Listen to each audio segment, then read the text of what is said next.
And we are taking a deep dive into the report cards of your child's school. So how are local districts overcoming the challenges that they are facing this year? Everything from learning and staffing to funding, and of course a debate over school choice. Plus, we will have all of your top stories in today's News 4 Snapshot and even a closer look at your 4-zone forecast. But first, we do start tonight with the challenge that most districts have faced as of late: staffing issues.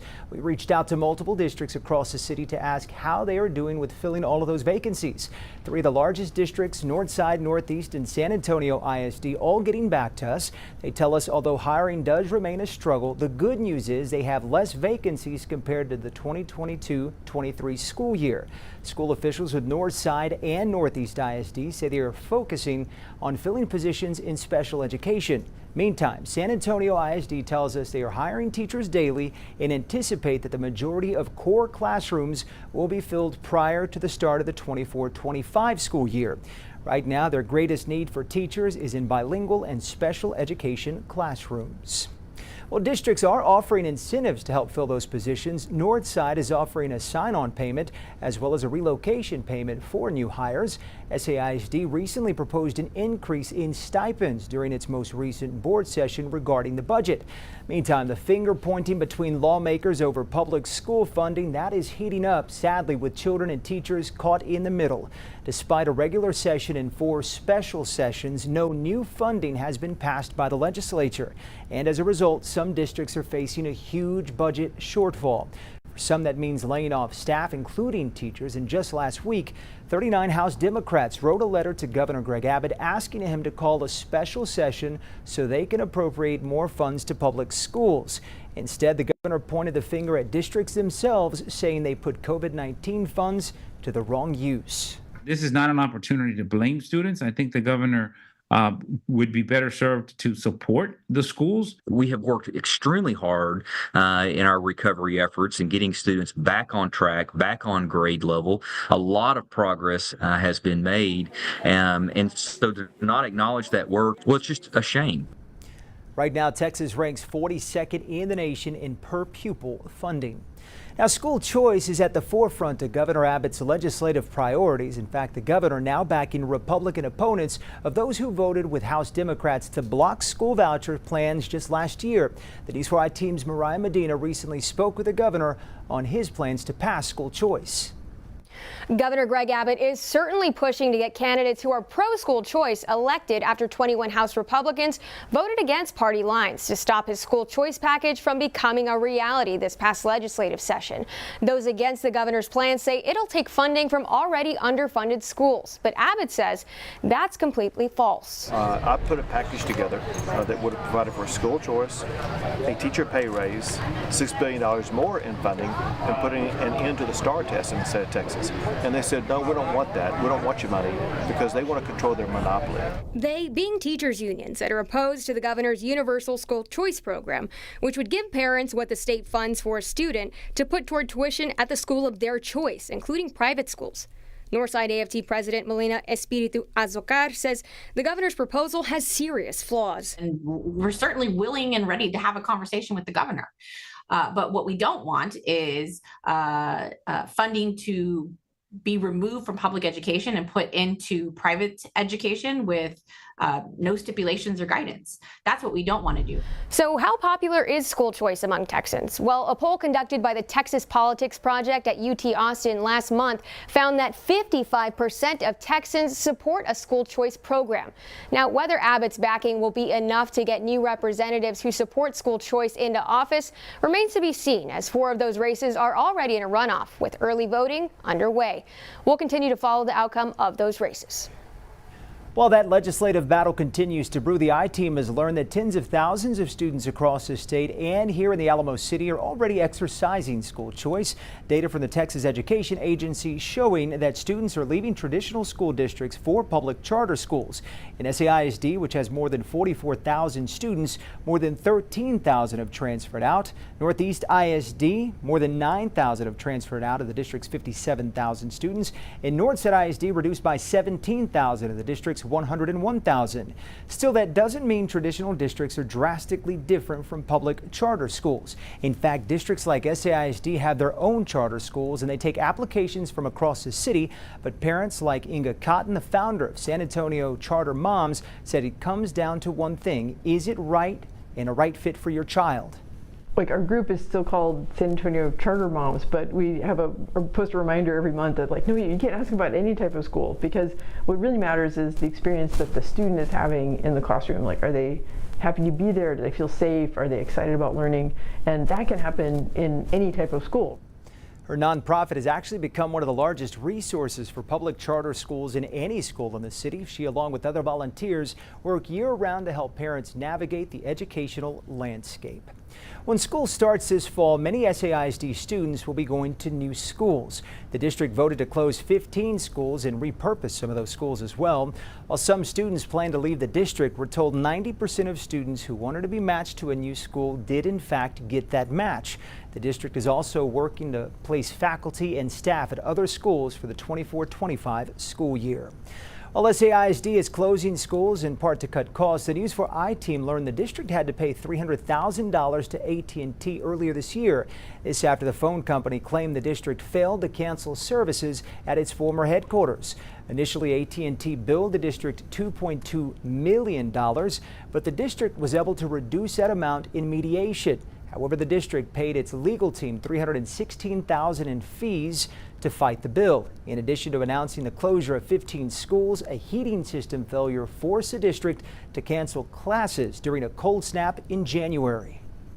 This is supposed to be one of the biggest districts, though, in San Antonio, and they can't even provide heat for our kids. But here they are, they're going to provide $300,000 for a mistake they didn't do. I mean, come on. After News 4 I-team reporter Jay Avila broke the story about the bill dispute, SAISD paid another $19 grand in legal fees to fight our open records request. The district sued the state attorney general's office after the AG ruled it had to release records related to the dispute to News 4. Multiple layers of human error dating back 20 years. That's how an after-action report describes the system-wide heating failures that forced San Antonio ISD to shut down all of its schools. It happened back in January, if you'll remember. The district's Board of Trustees voted to accept the findings and recommendations on the report looking into the HVAC crisis to make sure it never happens again. The board committee's report finding that SAISD did not adequately prepare for mid-January's hard freeze, but did budget for ongoing equipment maintenance or staff training, and also did not make consistent use of its work order and inventory systems. The committee says it also kept in mind a pair of underlying causes: the underfunding of Texas public schools and the large number of aging buildings the district operates. I want just to assure that we're going to work on this. The board is committed and the administration committed to prioritizing this, but it's not an issue that is going to be solved overnight. The committee says the district's right-sizing plan to close 15 of its schools will help with some of these issues, in addition to setting aside a percentage of future bond money for maintenance concerns. Now, we heard a lot about learning loss during the pandemic, and now schools are seeing a rebound in testing results. Data that we pulled from the Texas Education Agency shows that the average STAR test scores in reading in particular declined over the past few years in some grade levels. We talked with Northside ISD, who says their students are performing above the state average in almost every subject. They say a big part of their success, teachers are provided with materials and the resources to help keep students on track. We ensure that students are learning a guaranteed and viable curriculum, that instruction is aligned to the state standards and taught in such a way that students have the opportunity to master the standards. She goes on to say that students who are having a hard time learning are also provided with additional resources. Hey, STAR grading is a bit different this year. An automated scoring engine will grade the STAR exam instead of humans. The switch is a cost-saving measure for the state and designed to be more efficient as well. We're told STAR test results will be released sometime in June. 21 offices closed and 311 jobs cut. That's the effect on the state's ban on diversity, equity, and inclusion, or DEI, at the UT system. The UT system chancellor shared those numbers with other university leaders. Other schools have tried doing the same, but UT made more changes trying to match what's being done at Texas A&M. The chancellor also revealing how the job cuts will impact budgets. We estimate that over $25 million will be saved or reallocated to other university mission-related purposes by closing 21 DEI offices, eliminating 311 full and part-time positions that performed now prohibited DEI duties, and canceling 681 contracts, programs, and trainings of now prohibited DEI activities. Now, there could still be future recommendations on how policy changes could be pitched for the next Texas legislative session. School safety is also top of mind for many parents and students. That was a focus of one of our in-depth newscasts back in March. You can watch that school safety in-depth newscast on our News 4 San Antonio YouTube channel. Just click on the podcast there that you see at the top of the page. Summer break almost here, but some districts will still be serving students through the summer months. We will explain just ahead. And the proposed water rules that could impact when you're allowed to water your lawn. That's next on News 4 San Antonio in depth. You're watching News 4 San Antonio.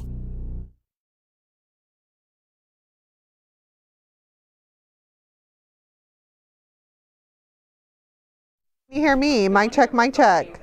Yes. Okay, mic check, mic check. Oh, Aaron, can you turn this TV on by chance, just so that way I can see I'm on? Oh, is it on? Okay, just kidding. Okay, just kidding. Okay, am I good right here? Okay, and you can't see my little IFB on the table, right? Okay, perfect. Okie dokie, I'll be here. I won't move. I'll be standing in place. Why is it so windy at 35 in Fisher?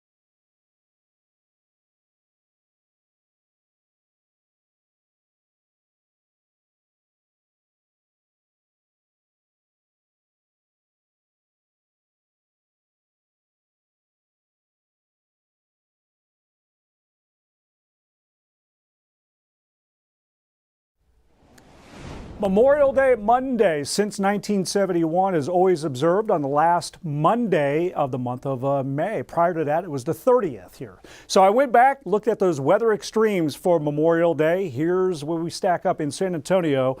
May 31st of 2004, 104 degrees. That's the hottest ever on Memorial Day. The coolest high temperature, you go back to 2014 on the 26th, it was 74 degrees. And the most rain on Memorial Day, the 30th, 1939, 2.71 in the gauge here. Now, we do have a little rain chance coming up on this Memorial Day Monday ahead. We're going to be talking about that in just a bit. Right now, the storms, there they are up to the north. In fact, that's a tornado watch that's in effect, includes the San Angelo area, but those storms will not be paying us a visit. A closer look at where we could see a couple storms on Memorial Day Monday coming up.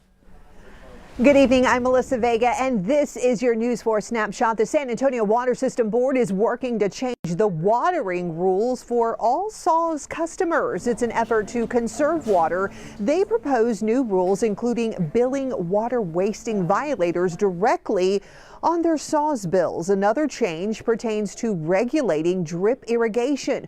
One of the biggest changes would be the hours when you can water your lawn, modifying watering only from 5 to 10 a.m. and 9 p.m. to midnight. SAWS and City Council would have to approve the proposals before going into effect. On Friday, as we mark 2 years since the Uvalde school tragedy, we're getting a look at the progress of the new elementary school that will replace Robb Elementary. You can see construction crews hard at work. The school is expected to be complete in September of 2025. And that's a look at tonight's News 4 Snapshots. Still to come tonight, how some local districts are making sure that children are fed over the summer months. And the world's #1 golfer still has some legal questions looming over him tonight after new video shows the moments leading up to his arrest last week at the PGA Championship. The details straight ahead.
Well, all day we've been asking you, how would you grade your child's school? And that right there is a live look, in fact, at all the results. 37% of you saying A, 29 D, 20 say C, and 14% saying B. You can always scan the QR code that you see on your screen to also weigh in. Also right now, with the school year winding down, students and their families are preparing for the summer break, but some school districts will stay open to serve families. Districts like Northside ISD and Northeast ISD are preparing for their summer insecurity food programs. We're told the food will mirror the meals served during the school year to provide consistency for the children and to ensure that they don't go hungry. Just like during the summer, kids sometimes can fall down in their reading and their math skills. Well, they also have a gap in getting basic nutrition in certain parts of San Antonio. Those distribution locations will be open to all students 18 and under, we're told, regardless of their district. Now your certified most accurate 4-zone weather with Chief Meteorologist Chris Suchan. Okay, a whole bunch of heat certainly not helping the drought conditions at all. No, and that's where I want to begin. I want to take you back to the beginning of the year and show you what our drought conditions look like in our region. And this is actually a decent chunk of the state as well. And notice our eastern zone all around Bexar County up to Austin. Extreme drought conditions. East Texas, you had the exceptional drought, which is the worst category. All right, so here's the date. January 4th. Today, brand new update. I'm going to roll on this. This is going to fly, but you're going to see the changes in the drought conditions up to today. And look at all the improvement. East Texas, gone is the exceptional drought. Austin now, almost out of drought conditions. Our eastern zone in pretty good shape. And then this one pocket of extreme drought we cannot get rid of. Medina County, Kendall, Kerr, a little bit of Blanco, Bandera, right on the doorstep of Bexar County. That is the worst of the drought in the state. And actually, behind New Mexico, arguably you can make the case it's the worst drought in the country right now, is that little pocket right there causing us so many headaches. And here it is, the rain. I mean, arm's reach away, right? There it is. Severe storms, but not in our area, and they'll stay here to the north. So we get you a check of those lake levels. Canyon Lake now just below 58% full. down 23 feet. Medina Lake, 2.6. Lake Amistad, there's Choke Canyon. And of course, coming up on Memorial Day weekend, you only have 2 boat ramps are going to be open. I think 18 and 19 on Canyon Lake here. Here's the river flow, and it is really anemic. Spring Branch, 6 cubic feet per second into the lake. And then you can see the outgoing water there at 63 here. So you need to have a much stronger flow. That should be up around about 175 to 200 cubic feet per second if we're having a typical spring. Raul B. Rodriguez Law, WeatherCam Network. You see the 90s, a little haze. We do have the smoke in the air. And boy, not only a little smoke too settling, the real thick humidity with the heat. It is just awful out there. 73 in San Antonio, 75 Gonzales. That makes it feel that much hotter to you. In the shade, that's what it feels like. Of course, this will remain a storyline into the weekend. In fact, it gets even hotter and more unbearable. Your day tomorrow and the excessive heat risk, you see that we are cranking at or above 110 and around San Antonio. There's Saturday, again, over 110, and then Sunday right in that same ballpark here. So again, heat safety awareness front and center into the upcoming weekend. Big heat pump in the atmosphere. It's that ridge, and we're on the north side of it, so it's circulating in the unseasonably hot weather. It's an early season heat wave. Next weather maker, though, is a cool front or a less hot front. And notice it comes in late Monday and then knocks us back a little bit for next week. So Memorial Day weekend, 100 or hotter, and look at this, all right, a 30% rain chance. So most of your weekend plans is just hot sunshine, whether it's the pool or it's the coast. But then Monday in the evening for the grill outs, perhaps, a couple storms may be popping up in our area. We'd want to watch this. There could be a risk of a heavier storm in the mix too there to round out the 3-day weekend.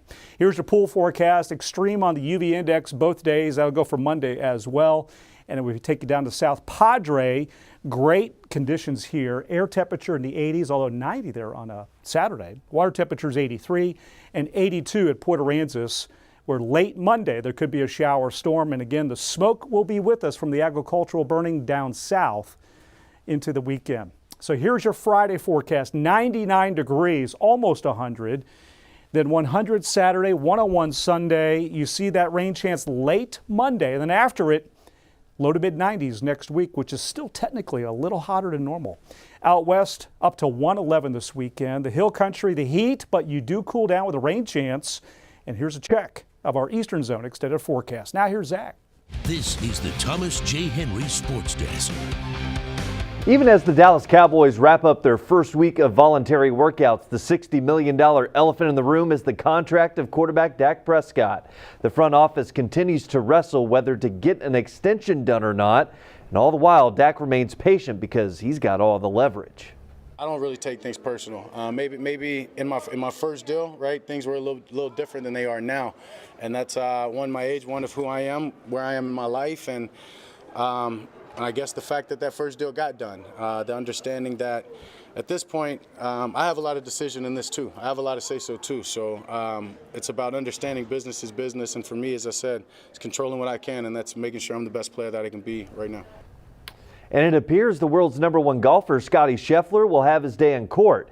New details regarding his arrest were made available today by the Louisville Police Department. The chief says the arresting officer did not follow department policy because his body-worn camera wasn't turned on. The department did release 2 videos shedding a little more light on what happened. You can see the black SUV Scheffler was driving, turning left to get to the golf course. You can also see the officer in the yellow jacket run up to the driver's side window before making the arrest. The Louisville police chief says the officer was given corrective action for not having his body camera on. Afterwards, Scheffler's lawyer also spoke with reporters. We'll let the process play out. My role in the process is to represent Scottie Scheffler, and that's what I'm going to continue to do. Nothing has changed since my comment last Friday. He didn't do anything wrong. We will go to trial, or the case will be dismissed. We have no interest in settling the case. There's no discussions regarding that. We're prepared to litigate it as deeply. Scheffler is scheduled to appear in court on June the 3rd. Currently, he is playing at the Colonial this weekend up in the DFW Metroplex. Rangers trying to avoid a sweep from the Phillies. Adolis Garcia has been hot and cold to start the season, and right now he's on one of his hot stretches. His 12th homer of the season gives the Rangers the early lead, but it's been a pattern in Philly. Texas can't hang on to it. Christian Pache Belts that one to the left center gap. It gets misplayed by Evan Carter, and that brings in 2 runs for the Phillies as the Rangers lose their 4th straight game 5-2. Big night of baseball here locally. Game 1 of a best-of-3 series between the Reagan Rattlers and O'Connor Panthers.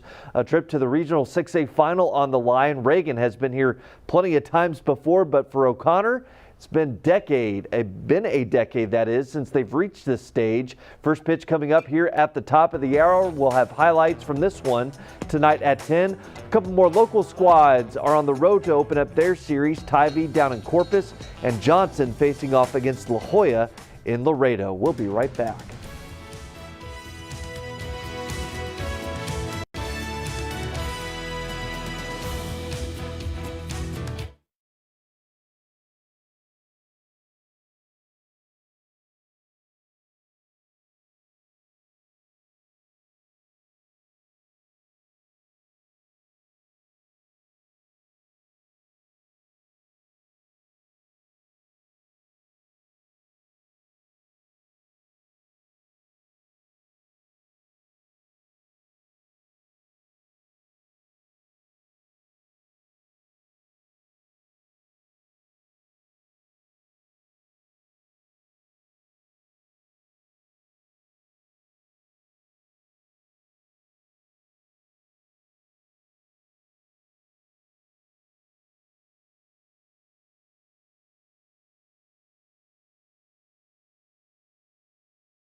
Thanks for joining us for this News 4 in-depth newscast, Crisis in the Classroom Report Card. If you missed any of this newscast, you can always rewatch it right now at news4sa.com. You can also find all of our in-depth newscasts on our YouTube channel. Just scan the QR code that you see right there and check out the podcast tab at the top of the page. Next on News 4 San Antonio at 6:30, the summer travel season right around the corner. What to expect for the busiest Memorial Day weekend in years.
This is News 4 San Antonio at 6:30. Hey, welcome to News